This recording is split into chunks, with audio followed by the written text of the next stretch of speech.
The debate between butter and margarine is not just culinary, it is a century-long experiment in chemical engineering. In 1869, Emperor Napoleon III offered a prize for anyone who could create a cheap butter substitute for the armed forces. The result was oleomargarine, a blend of beef tallow and milk. Today, however, margarine is almost exclusively plant-based. The challenge has always been physics. How do you turn a liquid vegetable oil into a solid spread without lowering the temperature? The answer lies in manipulating the hydrogen bonds of the fatty acid chain. Vegetable oils are liquid at room temperature because they are polyunsaturated. Structurally, they contain double bonds between carbon atoms, which creates a kink in the molecular chain. These kinks prevent the molecules from stacking tightly together, keeping the substance fluid. To solidify this oil, chemists developed partial hydrogenation.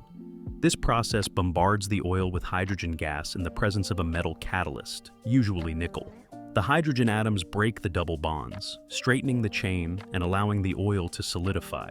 For decades, this process was deemed a triumph of food science. However, the side effect was the creation of trans fatty acids, TFAs. While natural unsaturated fats exist in a cis configuration, curved, hydrogenation often twisted them into a trans configuration, straight. Clinical data eventually revealed that TFAs are metabolically disastrous. Unlike saturated fats, which may raise LDL, bad cholesterol, but also raise HDL, good cholesterol, trans fats simultaneously raise LDL and lower HDL. They also trigger systemic inflammation by damaging the endothelial lining of blood vessels. This data forced a global reformulation of the industry. If you buy margarine today, it likely says 0G trans fat. This is achieved through intrasterification. Instead of hardening the oil with hydrogen, chemists use enzymes or chemicals to rearrange the fatty acids on the glycerol backbone.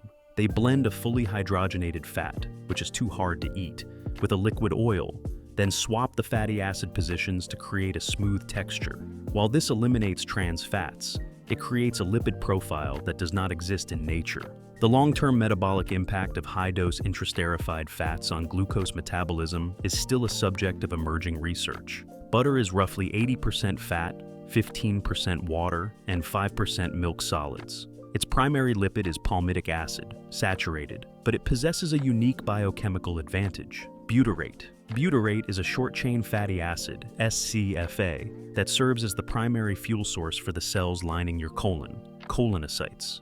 It is anti-inflammatory and supports gut barrier integrity.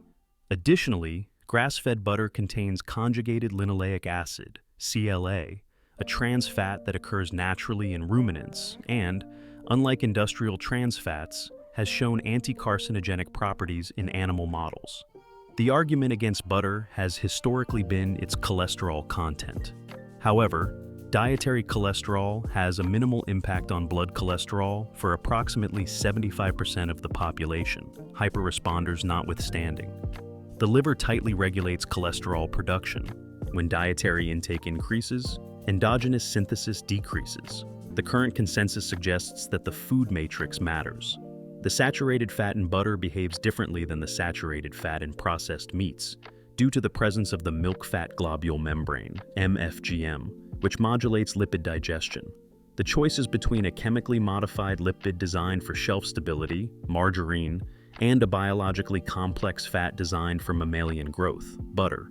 If the goal is minimizing industrial processing and maximizing nutrient density, butyrate, vitamin K2, retinol, the data favors the dairy matrix.